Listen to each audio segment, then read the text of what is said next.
Can a person who does not support their own country win public office? Seems unlikely. Most countries and regions examine the qualifications of their candidates and have some requirements to ensure those running for public office will uphold their jurisdiction's basic laws. In fact, most candidates take every chance they can to show how patriotic they are.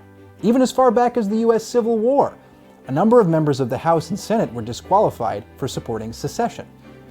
In China, the concept of patriots governing Hong Kong was first put forward by former Chinese leader Deng Xiaoping in 1984.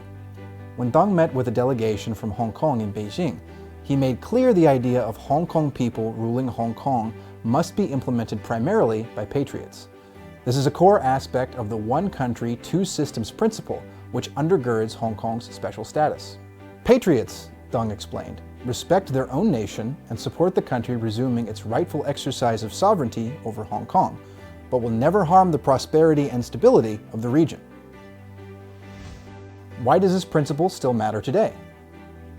Hong Kong's return to the motherland in 1997 meant the right to govern Hong Kong had been restored to the Chinese people after more than a century of British colonial rule.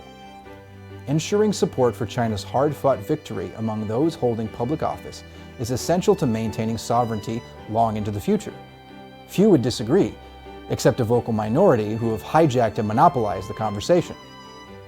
Election security is the bedrock of national security, but Hong Kong's electoral systems have some loopholes at present which give undue space to anti-China elements who would undermine the city's progress. This is no conspiracy.